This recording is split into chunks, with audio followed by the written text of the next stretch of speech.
to my channel. If you don't know me, I'm a virtual assistant and VA coach from Portugal, and in today's video I'm talking to you all about market research. I did a video 2 weeks ago, I'll link it down below, about market research as well, but that one was in the context of content creation. So if you're running out of content ideas to post, it's a good one to go look at because it will give you some ideas to do market research in order to deliver the best content possible to your ideal client.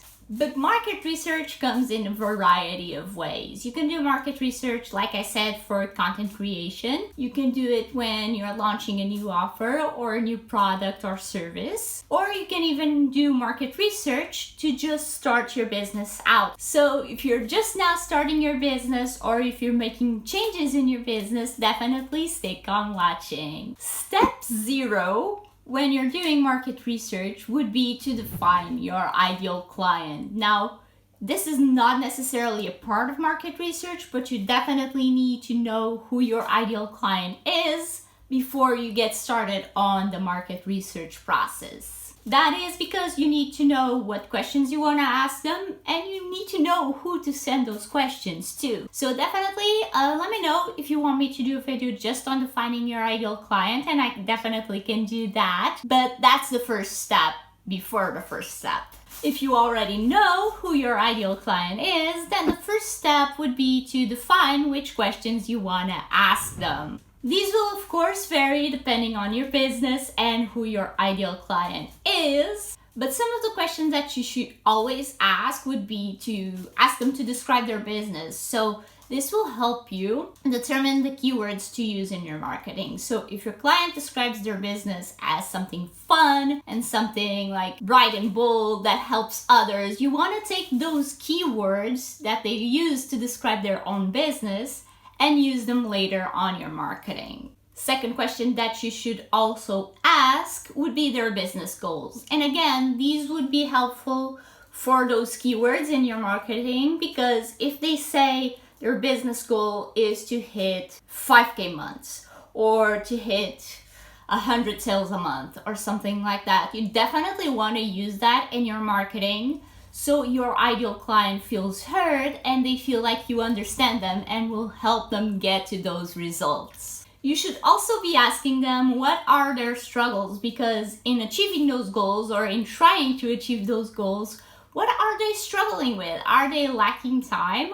Or is there a skill that they don't have?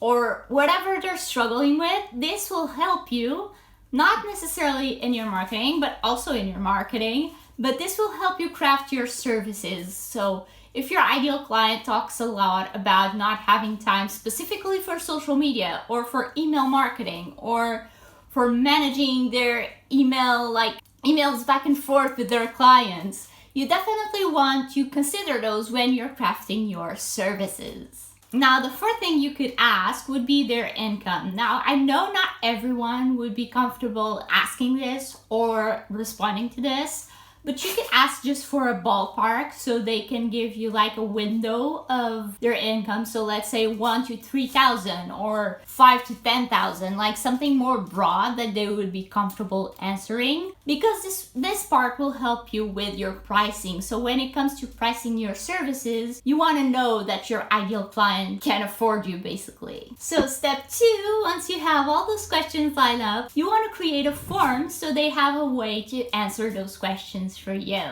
Now, I always recommend you use Google Forms for your market research because they allow you to create such different variety of questions, so you can put multiple choice or just choose one from the below option, or make it a short answer or a long form answer or stuff like that. And they also make it really easy at the end to see everyone who responded and to organize the results and see those results in an organized way. I just said the same thing twice, but basically it's easy to create and it's easy to see the results after. You can see here in the screen one of my latest market research forums that I created when I was crafting my new 8-week coaching programs. So as you can see, I have different types of questions that will help me understand my ideal client better and in the end serve them better as well. Now, something that I want to add is that in alternative to the Google form or to complement the Google forms, you should always try to get like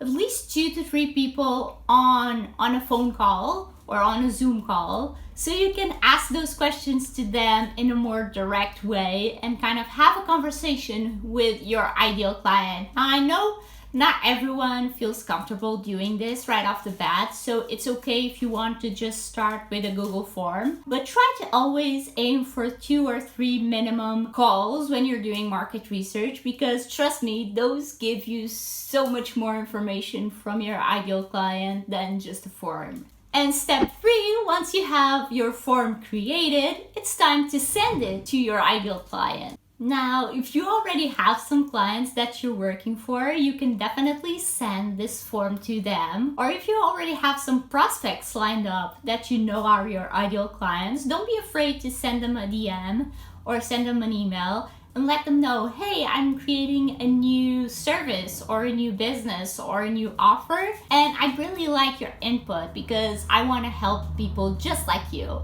And trust me, again, like I said in the last video that I did about market research, you'll find that most people would be happy to help you out. And if you find that people are a bit like hesitant in helping you, you can always offer a reward for them doing so. So in this case, you could offer something like 1 or 2 hours of VA work for free, or if you offer like a smaller one-time task, you could offer that to them, or even a discount if they end up booking with you.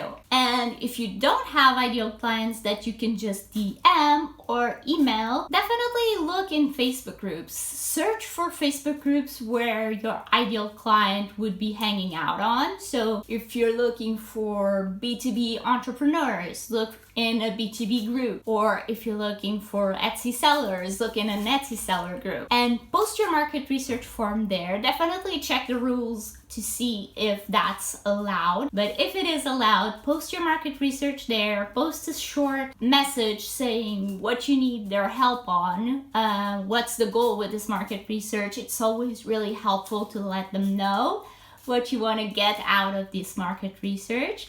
And let them know you want to work with, like in the case of my last example, you want to work with Etsy sellers and you really like their input to better craft your services and your offers. And definitely let them know, hopefully it's a short form, so let them know that it wouldn't take more than 5 minutes. And if you have a reward for them responding to your market research, definitely include it there as well, so you can kind of entice them a bit more to help you out. So yeah, those are my 3 steps plus that extra bonus, step 0, to create your first market research form and to help you start your business. So if you have any questions, feel free to leave them in the comments below or message me on Instagram. The link is always in the description. And yeah, if you have any video requests as well, again, shoot them in the comments or in a DM. And if you like this video, don't forget to leave me a like and subscribe so you don't miss out when I post a new one. I post every Friday, so I'll see you next week. Bye!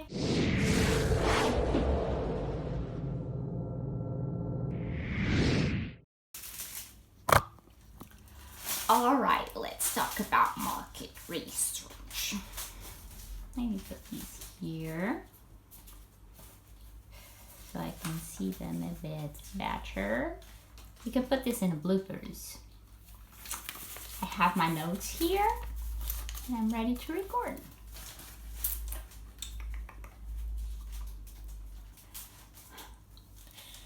I hope you could take me seriously throughout the video with the pigtails, because I know I look like a child, but it's too hot to wear my hair down, so just deal with it.